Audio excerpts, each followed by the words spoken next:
भजन तोरी ढाल बनी बा, शब्द बने है तलवार, भजन तोरी ढाल बनी बा।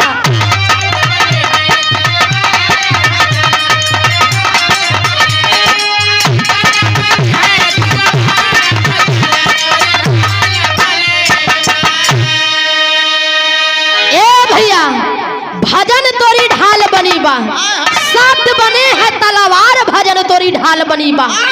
ध्यान देंगे बाबूजी, आप लोग खाली बिरहा के देखवैया ना है, असली श्रोता है आप लोग। देखे वाले जानता है 4-5 बजे आए देख देख चला गए, आए रे हाँ कई बजे के आए हैं 2 बजे का, तो से पहले हम बच्चे भाई ए भैया देखने वाले देख देख के चले गए कि नीलम राज रोहित सुहाना कैसे हैं। असली श्रोता असली हम सब के देवता आप लोग हैं। कहना है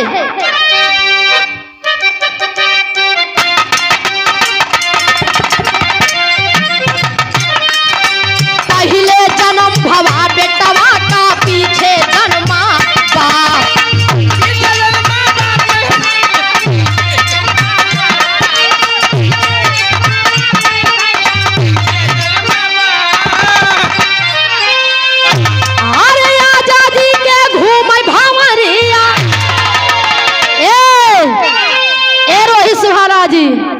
देखा जी लगाए देते हैं। पहले जन्म भवा बेटवा का, पीछे जन्म बाप। कौन बेटवा है जेकर पहले जन्म होई गया ओकर बाप पीछे जन्म लेत बा। पहले जन्म भवा बेटवा का, बाप पीछे से जन्मा। ए भैया अरे आजादी के घूमे भंवरिया, अरे आजादी के घूमे भंवरिया, नात परोसे भात, भजन तोरी भजन तोरी शब्द बने है तलवार, भजन तोरी ढाल।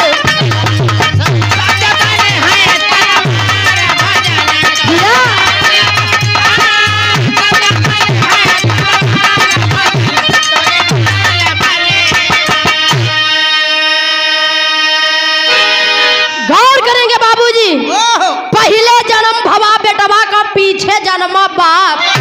आजादी के घूमे भवरिया, नाती परोसे भात। लेकिन अगले बंद में क्या कहना बा,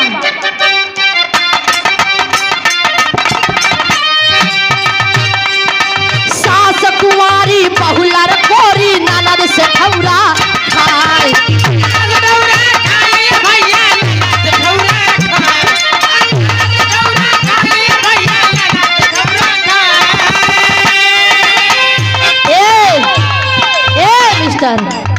सास कुंवारी बा, बहुलर गोरी बा, और ननद से ठौरा खात बा। सुना हर देखन वाली के लइका होइगा,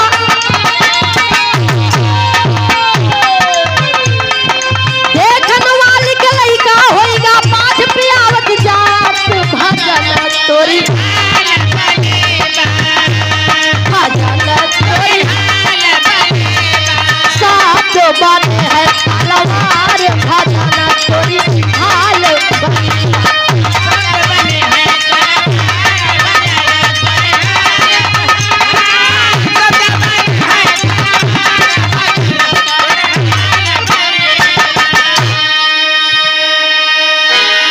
सास कुंवारी बहुलर कोरी, ननद से ठौरा खाए।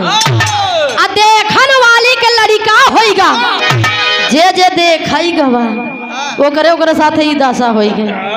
देखन वाली के लड़का होइगा, बाज पियावत जा। बाज 2 प्रकार का होती, एक तो बाज पंछी, एक बाज जेकरे लड़का ना हो। अब आप लोग विचार करें कौन बाज पियावत जात बा, आ जेकरे लड़का नहीं हो तो ओकरे दूध कहाँ से होई। आवा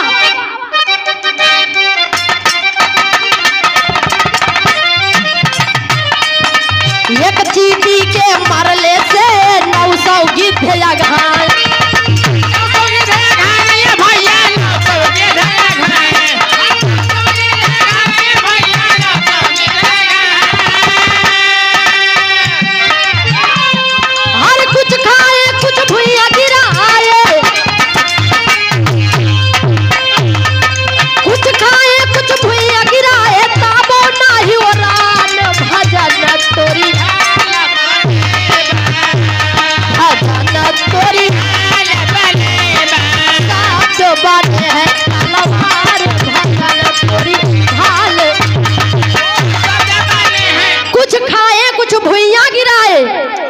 तबो नाही ओरान।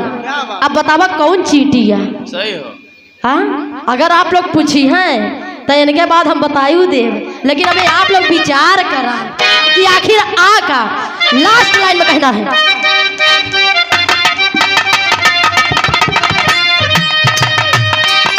पहले संतो तही जमाए, पीछे दुहिए गाय। पीछे दुहिया गाय भैया, पीछे दुहिया गाय।